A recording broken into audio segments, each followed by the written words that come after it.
사람이 마땅히 우리를 그리스도의 일꾼이요 하나님의 비밀을 맡은 자로 여길지어다. 그리고 맡은 자들에게 구할 것은 충성이니라. 너희에게나 다른 사람에게나 판단받는 것이 내게는 매우 작은 일이라 나도 나를 판단하지 아니하노니 내가 자책할 아무것도 깨닫지 못하나 이로 말미암아 의롭다함을 얻지 못하노라. 다만 나를 심판하실 이는 주시니라. 그러므로 때가 이르기 전 주께서 오시기까지 아무것도 판단하지 말라. 그가 어둠에 감추인 것들을 드러내고 마음의 뜻을 나타내시니 그때 각 사람에게 하나님으로부터 칭찬이 있으리라. 아멘. 우리 살아계신 하나님의 말씀입니다. 우리 1년이 52주죠. 1년이 52주인데 오늘이 52번째 마지막 주입니다. 그래서 2024년을 마무리 짓고 보내는 그래서 어떻게 보면 송년주일이다라고 말을 씁니다.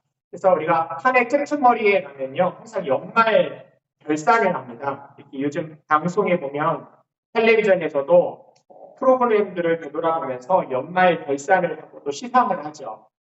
또 기업이나 기관들도요 한 해 동안 자기들이 벌어들인 수익과 지출의 표를 작성하고 그게 제대로 작성됐는지 그 결과가 이익이 났는지 손해가 났는지 감사를 하면서 연말 결산을 합니다. 정부의 여러 관계기관들도요 국정감사를 하죠.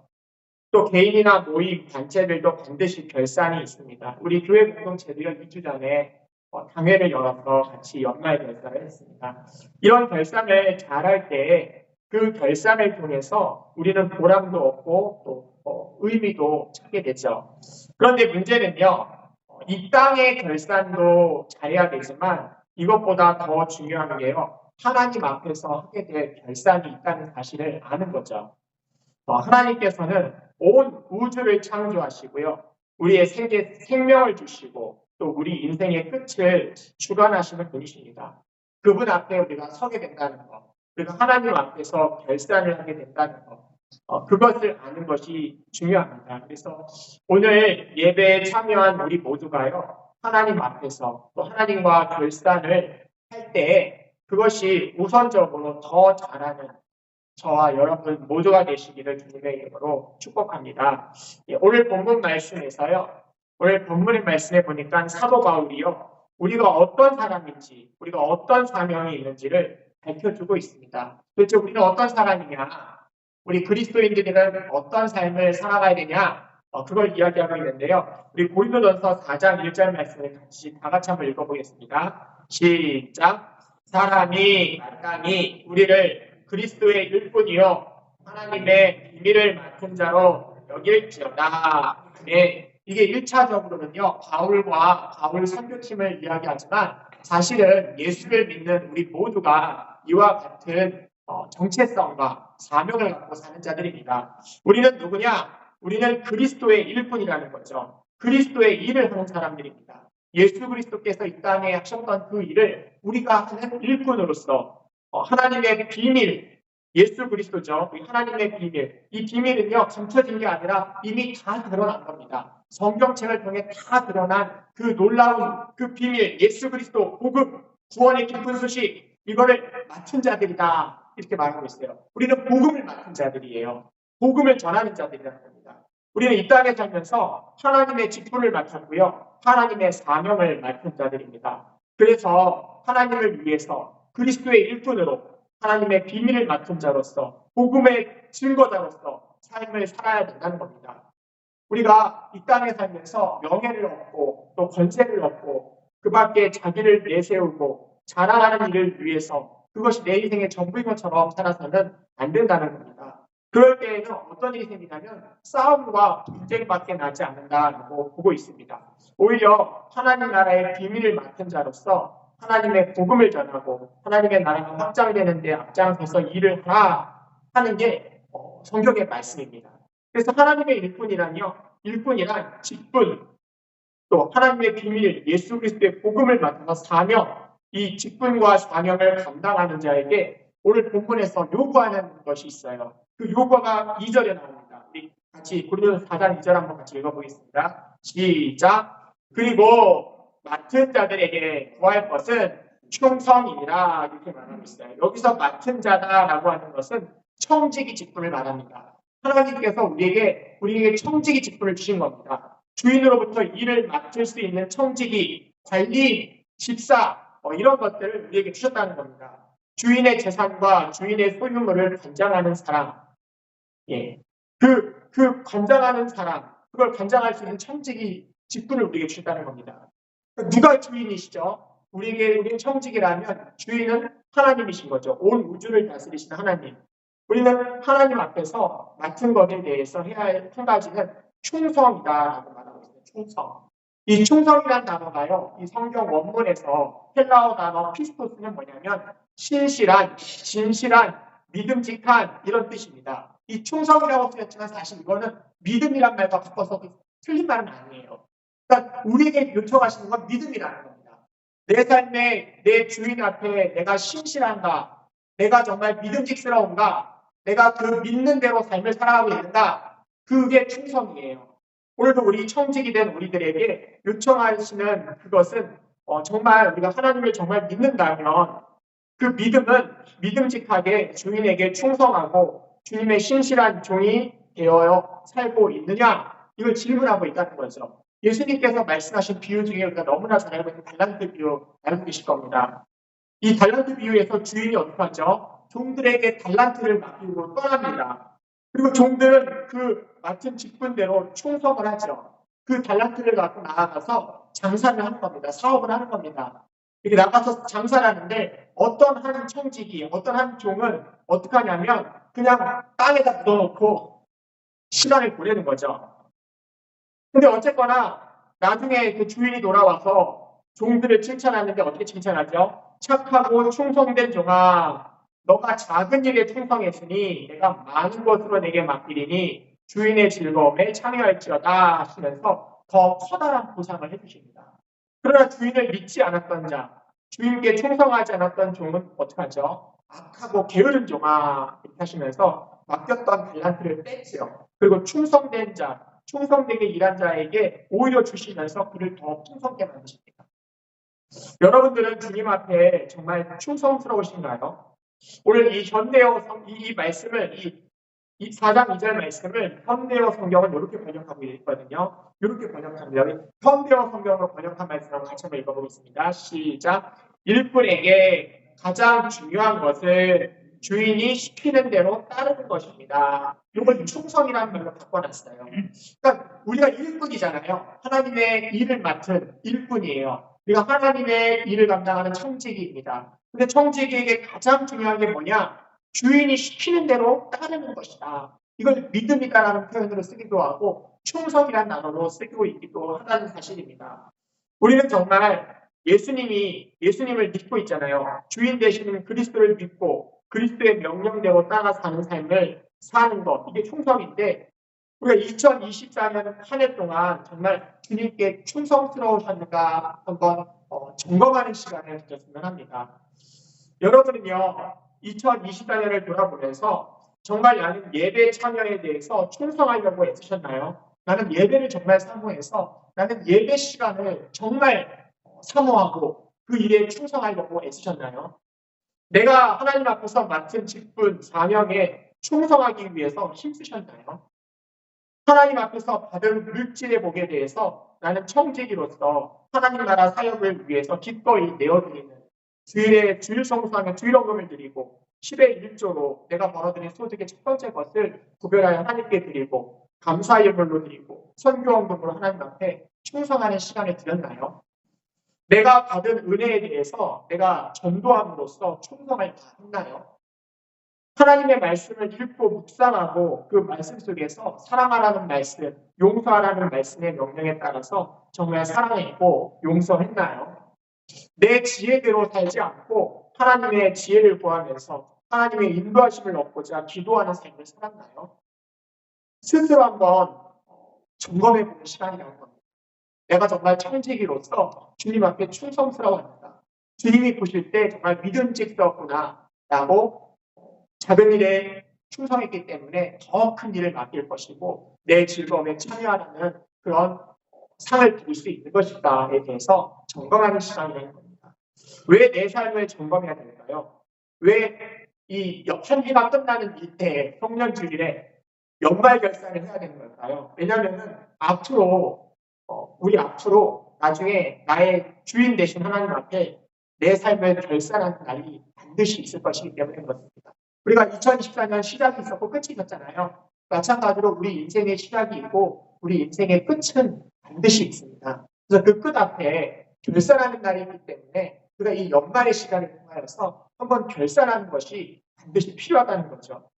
우리 같이 고린도서 4장 3절에서 여기 5절까지 말씀을 같이 읽어보겠습니다. 같이 읽겠습니다. 시작. 너희에게나 다른 사람에게나 판단받는 것이 내게는 매우 작은 일이라. 나도 나를 판단하지 않으니 내가 자책할 아무것도 깨닫지 못하나 이로 말미암아 의롭다함을 얻지 못하노라. 다만 나를 심판하실 이는 주시니 그러므로 때가 이르기 전 곧 주께서 오시기까지 아무것도 판단하지 말라.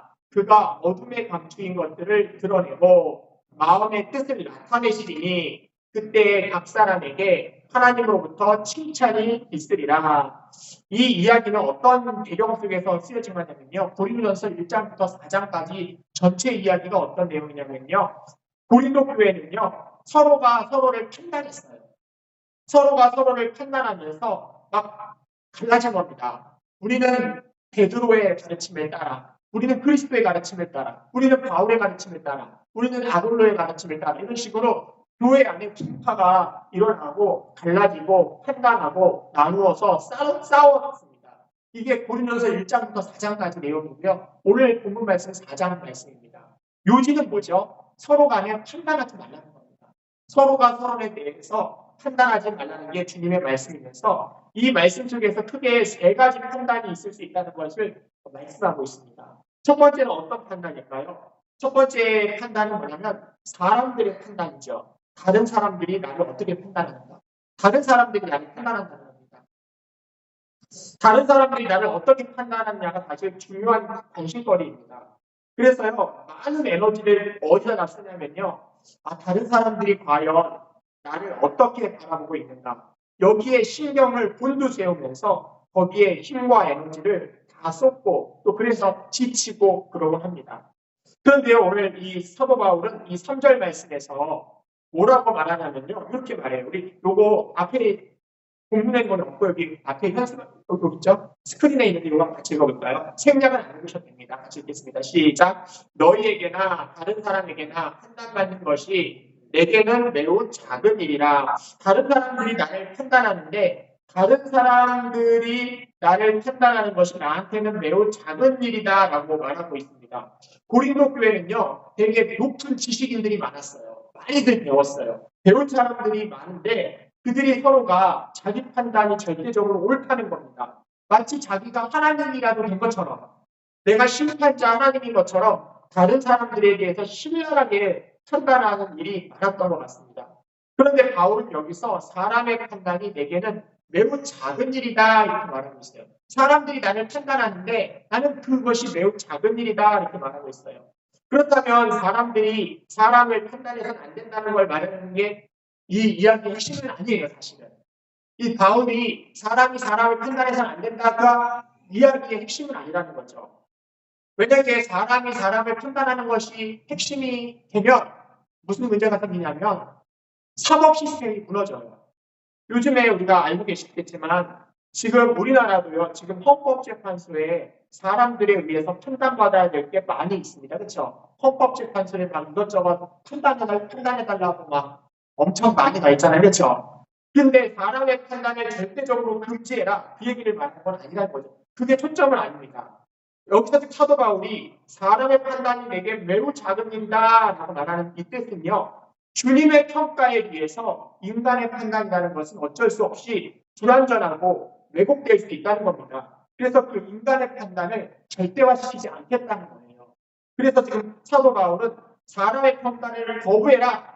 요 얘기가 핵심이 아니라요. 사람의 평가를 거부해라가 아니라 사람의 평가가 있겠지만 나는 그거에 크게 신경 쓰지 않는다. 그 얘기를 하는 거예요. 하나님이 판단하시는 절대적인 게 아니라 사람들의 판단은 늘 왜곡되고 잘못될 수도 있다는 것을 전제하고 하는 말이라는 거죠. 그래서요, 사실 우리가 인생에서 끝에는 결국은 장례식에 갈 일이 있겠죠. 이거는 뭐 그냥 어떤 분의 장례를 따오는 건데 우리도 언젠가는 이 관에 들어 눕겠죠. 그런 날이 있을 겁니다. 그리고 우리 장례식에 찾아온 사람들이 우리의 삶에 대해서 반드시 평가할 거라는 거죠. 아, 이분은 사라진 전에 어떠하셨어. 아, 이분은 정말 말을 안 해도 속으로 평가하겠죠. 아, 이 사람 정말 그랬어. 하면서 우리 삶에 대해서도 사람들이 평가할 거라는 겁니다. 근데 그 평가가 옳을 수도 있지만 반드시 옳기만 할 수도 않을 거라는 거죠. 다 알고 계시죠? 그렇죠? 그들이 우리에 대해서 날 평가하면서 단편적으로 경험하거나 단편적으로 본 것으로 나를 평가할 거라는 겁니다. 수많은 사람들이 장례식에 와가지고는 관 위에 들어누워있는 나를 평가하겠지만 그 판단이 옳을 수도 있지만 절대적으로 다 맞냐? 그렇지 않을 수도 있다는 걸 지금 전제하기 때문에 사도 바울은 그들의 평가가 나에게 있어서는 뭐라는 거예요? 그렇게 큰 것이 아니다라는 겁니다. 작은 일이다 이렇게 말하고 있는 것이죠. 두 번째 평가가 있겠죠. 두 번째 평가는 뭐죠? 내 자신이 나를 평가하는 겁니다. 내 자신이 나를 판단하는 것이라는 거죠. 우리 여기 3절, 4절 말씀인데요. 앞에 생략을 안 읽고 한번 읽어보겠습니다. 자, 앞에 스크린 읽어보겠습니다. 시작. 나도 나를 판단하지 아니하노니 내가 자책할 아무것도 깨닫지 못하나 이로 말미암아 의롭다함을 얻지 못하노라 이렇게 말합니다. 지금 사도 바울은요, 자기가 자기 자신에 대해 평가하는 거가 두 번째 평가라는 겁니다. 근데 나는 자기 자신도 평가하지 않겠다라고 이야기합니다. 근데 이 얘기도 오해를 해서는 안 되겠죠. 이게 뭔 말이냐면 자기 자신을 살피는 자기 성찰을 하지 않겠다. 나는 내 삶을 반성하지 않겠다. 거부하겠다. 이런 뜻은 아니라는 겁니다. 자기 반성, 자기 성찰 이런 거 필요하잖아요. 그렇죠? 그리고 연말 때 내가 한 해를 돌아보면서 내 자신을 한번 성찰하고 내 자신을 판단하고 이런 것들은 시간을 가질 필요가 있습니다. 그러나 지금 사도 바울이 이렇게 말하는 것은요. 고린도 교회 교인들처럼 마치 내 생각, 내 판단이 하나님 생각처럼 절대화시키는 그런 우를 범하지 않겠다는 겁니다. 어리석음을 범하지 않겠다는 거예요. 마치 내 판단이 절대적으로 옳은 것처럼 내 주관적인 생각이 마치 하나님의 판단과 마찬가지로 동급인 것처럼 생각하지는 않겠다는 겁니다. 내 판단이 옳은 것 같지만 사실 내 판단이 그릇될 때도 많거든요. 내 경험에 의해서 잘못된 오류적인 판단과 잘못된 결정을 내릴 때도 많거든요. 그러니까 그것을 절대화시키지 않겠다는 거예요. 내 판단도 틀릴 수 있으니까요. 그러니까 사실 사도 바울은요. 자기 신앙 양심에 따라서 진실하게 살아왔어요. 그래서요. 여기 4절에 보면 시작이 그렇죠. 나는 내가 볼 때 내가 자책할 아무것도 깨닫지 못한다. 난 진실하게 살아왔다는 거예요. 그럼에도 그것이 나를 의롭게 만들지 못한다는 거예요. 내가 아무리 의롭고 착하다고 생각해도 주님이 인정해주지 않으면 그거는 헛것 아니냐. 내가 봤을 때는 참 내 삶을 볼 때 나는 그래도 남한테 죄 안 지려고 살아왔고 열심히 살아왔고 성실하게 살아왔고 남들도 인정해주는 것 같은데 하나님이 인정해주지 않으면 어떡하냐. 왜 그렇죠? 사람은요 사실 자기 합리화라는 게 늘 있거든요. 자기를 늘 합리화시키는 본능이 있습니다. 얼마든지 커다란 죄를 짓고 커다란 실수를 저질러 놓고도요. 얼마든지 이유를 들어서 그거를 합리화시킬 수 있는 게 인간입니다. 아, 나는 그럴 수밖에 없는 상황이어서 그렇게 한 거야 하면서 늘 합리화합니다. 사람의 법, 사람의 양심, 자기 생각 이런 걸 비추어 봐도 옳은 것조차도 결코 하나님 앞에서는 완전하다 할 수 없기 때문에 자기도 나도 나를 판단하지 않는다라고 얘기를 하고 있는 것뿐입니다. 마지막 세 번째 판단이 있겠죠. 이 세 번째 판단이 어떻게 보면 제일 중요합니다. 세 번째 판단은 하나님의 판단입니다. 우리 4절 후반부하고 5절 말씀 다시 읽어보겠습니다. 시작. 다만 나를 심판하시는 이는 주시리라. 그러므로 때가 이르기 전 곧 주께서 오시기까지 아무것도 판단하지 말라. 그가 어둠에 감추인 것들을 드러내고 마음의 뜻을 나타내시리니 그때에 각 사람에게 하나님으로부터 칭찬이 있으리라. 여기 주님의 판단은요, 옳으세요. 주님의 판단은 5절 말씀처럼 때가 이르기 전 주께서 오시기까지 아무것도 판단하지 말라 하시고 그 5절 후반부에 보니까요. 어둠에 감추인 것들도 드러낸다는 겁니다. 이거 아무도 몰라요. 나도 내 생각에서 지어놨어요. 그런데도 주님은 그 어둠 속에서 행한 그 일을 드러내시겠다라고 말씀하세요. 그 마음의 뜻이 뭔지, 그 동기가 뭔지도 다 나타내시겠다라고 말씀하신다는 겁니다. 그리고 5절 후반부에 보니까 뭐라고 그래요? 그때 각 사람에게 하나님께서 칭찬하실 거라는 겁니다. 칭찬한다는 건 뭐죠? 여기는 이 칭찬이라는 단어는 상급이라는 단어입니다. 상급을 주시겠다. 진정한 칭찬은 언제 있는 거죠? 하나님께로부터 받는 칭찬이 진짜 칭찬인 겁니다. 이 땅에서 사람들이 칭찬하고 뭐 대단하다라고 인정받아도 하나님 앞에 칭찬받지 못한다면 그 인생은 헛산 거죠. 이 땅에서 정말 잘 먹고 잘 살았고 막 인정받았고 막 성공한 것 같고 높은 자리 갖고 인기 많고 유명해져도 하나님이 판단하실 때 하나님이 평가하실 때 너는 아웃이라고 말한다면 너는 실패했어라고 말한다면 그 인생은 실패한 것이 된다는 겁니다.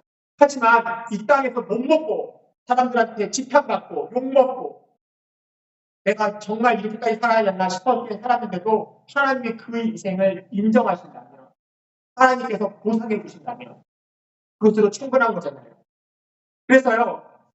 여기서 우리가 하는 일에 반드시 보상이 있다는 것을 주님이 말씀하고 계세요. 각 사람에게 그때 각 사람에게 하나님으로부터 칭찬이 있으리라. 반드시 보상이 있다는 겁니다. 주님이 맡기신 직분에 사명에 게으르지 말라는 거예요. 내가 너에게 맡긴 일, 내가 너에게 맡긴 사명, 그 일에 게으르지 말라는 겁니다. 충성함으로써 열심을 다해서 그 사명을 감당해 달라고 말씀하시는 것이죠. 여러분 혹시 축구를 좋아하진 않으시겠지만 세계 축구 선수 중에서 2024년에 가장 몸값이 가장 많이 나가는 선수가 누군지 아십니까? 잘 모르실 겁니다. 누구냐면요. 포르투갈 국적의 호날두라는 사람입니다. 알고 있는 사람입니다. 이 크리스티아노 호날두라는 사람이 한 해의 수익이 3,900억이랍니다. 한 해에 그의 몸값이에요. 스포츠로 벌어들인 게 3,000억이고 나머지 부수익이 한 900억 정도 되는데 한 해 동안 이 호날두라는 인물을 통해서 그의 몸값이 측정된 게 3,900억입니다. 공만 잘 찼는데 그 공만 잘 찬 사람의 1년 몸값이 3,900억이다라고 신문 기사에 나왔습니다. 그렇다면 1년 동안 우리의 몸값은 어땠을까요? 1년 동안 축구 발로 찬 사람, 이 사람의 몸값이 3,900원인데 우리가 1년 동안 2024년을 살아오면서 우리의 몸값을 한번 계산해 본다면 주님 앞에 얼마짜리로 내가 판단될까요? 하나님 앞에서 충성해서 꼭 필요한 일꾼이 되어서 내가 교회의 직분자로서 성도로서 잘 섬기며 또 하나님의 비밀 맡은 복음 전도자로서 이웃에게 복음을 전하면서 또 험한 말도 막 듣지요. 안 믿는다니까 막 뭐라고 성질 내기도 하고 험한 말을 들으면서 충성했던 여러분들은 하나님 앞에서 세계 최고의 몸값을 자랑하고 있는 이 호날두의 몸값보다 사실은 말할 수 없는 훨씬 더 큰 값으로 하나님이 보상해 주시겠다는 겁니다. 3,900억 수준이 아니라 그 이상으로 우리 주님께서 사실 주님의 몸값으로 우리를 구원하셨잖아요. 예수의 피로 우리는 구원받았기 때문에 우리의 몸값 자체가 예수님의 수준이잖아요. 3,900억 수준을 뛰어넘는 거죠. 근데 그 이상으로 우리 주님은 보상해 주시겠다라고 약속하신다는 사실입니다. 성경에는요, 제가 볼 때 크게 두 부류의 사람이 있어 보입니다. 첫 번째 부류의 사람은 뭐냐면요, 결산에서 실패한 사람입니다. 이 결산에서 실패한 사람은요, 처음에는 믿음이 있고 순종하는 것 같더니 나중에 보니까 결론이 순종도 없고 믿음도 없는 사람으로 판정되는 실패한 인생이 있습니다. 대표적인 인물이 사울왕이죠. 이스라엘 초대왕 사울왕은 어땠죠? 하나님 앞에 처음에는 말씀에 순종해서 전쟁에서 승리도 하고 백성들에게 막 인기 있고 이끌는 리더십이 있던 왕이었지만 나중에 보니까 하나님 말씀에 불순종합니다. 자기를 드러내길 좋아해요. 자기가 사람들에게 인정받기 원하고 박수받기를 원하면서 하나님 말씀에 불순종하고 말년에는 어떻게 하죠? 불안과 질투에서 다른 사람을 자꾸 죽이려고 쫓아다니다가 결국 비참한 죽음을 맞이하는 게 사울왕입니다. 또 한 명 더 예를 들자면 솔로몬 왕도 마찬가지입니다. 솔로몬 왕도 처음에는 어땠죠? 하나님께 지혜를 구했어요. 기도의 사람입니다. 하나님의 인도함을 구했던 사람이에요. 그래서 하나님 성전을 건축합니다 하면서 많은 업적들을 냈어요. 근데 나중에는 보니까 세속적 가치관에 내 생각이 사로잡혔어요. 세상적 가치관에 따라서 내가 인정받고 싶고 많은 사람들과 외교 관계를 맺으면서 이방 여인들과 결혼하고요. 그 결혼한 여인들이 가지고 온 우상들을 같이 숨기게 되었어요. 혼합주의 신앙이 만들어졌어요. 그리고 나중에 어떻게 했죠? 지나친 부와 사치와 백성들에게 무거운 세금을 부과하면서 나중에는 하나님의 진노를 사고 나라를 분열시키는 그런 인물이 솔로몬 왕이 되었습니다. 그러니까 처음의 시작은 하나님 앞에 정말 잘할 것처럼 시작했는데 그의 결산을 보니까 그의 결산에서 실패하는 인생을 사는 사람이 있다는 겁니다. 이게 첫 번째 부류고요. 두 번째 부류의 사람도 있습니다. 반면에 시작은 바빴어요. 근데 끝이 좋은 사람이 있어요. 대표적인 인물이 누구죠? 사도 바울입니다. 바울은요 본래 어떤 사람이죠? 스데반 집사, 예수 그리스도의 복음을 전하는 스데반 집사를 돌로 쳐 죽이는 데 있어서 앞장선 사람이에요. 그리스도인을 핍박했던 사람입니다. 그리고 기독교를 반대했던 사람이에요. 다 전면하려고 애쓰던 사람입니다. 그런데 그가 예수를 만나서 회심한 뒤에는 신약 성경의 절반 이상 대부분을 기록하면서 끝까지 복음을 증거하다가 로마에서 순교하면서 주님께 충성된 삶이 어떤 건지를 보여주는 인물이 사도 바울입니다.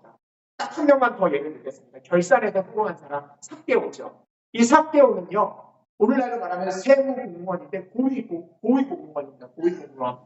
근데 처음에 그의 모습은요. 부정한 방법으로 돈을 막 설치했어요. 예. 로마 당국이 원하는 것보다 내가 더 많은 이익을 남기려고 더 많이 버는 거죠. 그래서 돈을 갈취하고 동족들에게 미움을 받는 그런 사람으로 등장합니다. 그런데 그가 예수를 만난 뒤에 회개하고 나서는 어떡하죠? 내가 그동안 물질의 노예로 살았구나. 돈이 전부자로 살았구나. 돈이 나를 지켜준다라고 돈이 나에게 안정을 준다고 생각해서 돈만 섬기며 살았구나. 그 물질의 노예에 있던 그가 변화가 돼서 그 노예의 삶, 물질의 노예의 삶으로 해서 벗어났죠. 그리고는 내가 부정하게 빼앗았던 사람에게 4배나 갚겠습니다. 나의 재산의 절반을 그 가난한 자들에게 나눠주겠습니다 하면서 그 물질의 노예로부터 해방되었음을 선언하기 시작합니다. 청지기 삶을 회복하는 거죠. 그런 그에게 예수님은 선포하세요. 너는 아브라함의 자손이다. 너는 하나님의 약속의 자녀다. 그에게 구원을 선포하시고 그의 가정이 구원받았다라고 선포하신다는 겁니다. 말씀을 냈습니다. 성경에는 이런 두 종류의 두 부류의 사람들로 가득하죠. 사실 처음에는 신앙이 좋은 듯 했지만 나중에는 아닌 것으로 판별되는 사람, 그의 인생 결산을 실패하는 사람이 있는가 하면 처음에는 신앙이 없는 듯 했지만 나중에 하나님께 회개하고 다시 충성함으로 믿음을 끝까지 지키는 사람들이 소개되고 있습니다. 우리는요, 눈에 보이는 대로 사람을 함부로 판단하지 말아야 됩니다. 오늘 성경에 있는 말씀처럼 우리가 하나님이 아니기 때문에 그렇습니다. 또한 나 스스로도 판단하는 것이 하나님인 것처럼 옳다고 여기서도 안 됩니다. 내 판단도 얼마든지 틀릴 수 있다는 것을 생각해야 됩니다. 그래서 누가 판단하셔야 되는가? 우리의 속까지도 훤히 다 아시고 우리의 동기까지도 판단하시는 분, 오직 하나님만이 우리의 판단자이십니다. 심판자라는 거죠. 인생의 결말 때 그 인생을 심판하실 분은 오직 하나님이십니다. 그래서 오늘 연말 성년주의를 맞이하면서 우리가 연말 시간을 통해서 하나님 앞에서 연말의 한 해를 다시 한번 결산하고 다시 한번 새롭게 시작하는 것이 너무나 필요하다는 생각을 합니다. 그래서요, 우리가 오늘 주보에 보시면요, 나눠드린 거 종이가 한 장 있습니다. 2024년 한 해 동안을 돌아보면서 내가 감사할 것들이 뭐가 있는가? 또한 2024년 동안에 회개할 것들이 뭐가 있는가? 2025년에 다음 해를 3회 정도 앞당겨두고 있죠.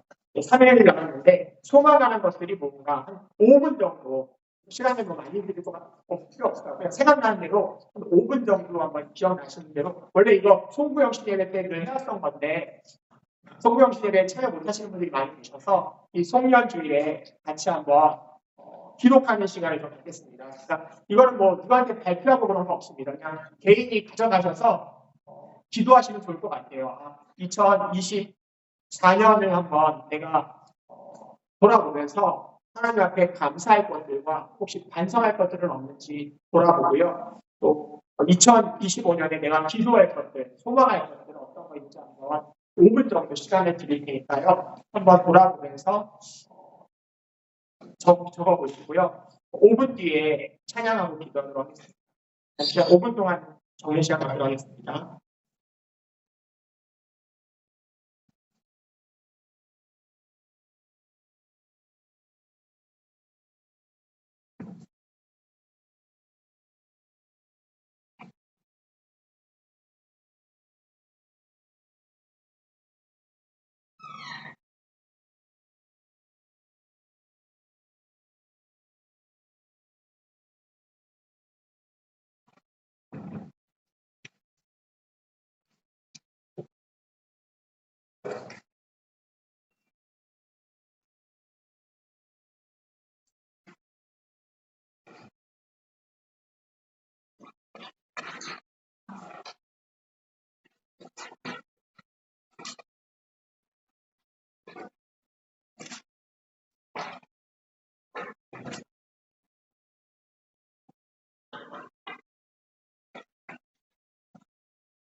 이 시간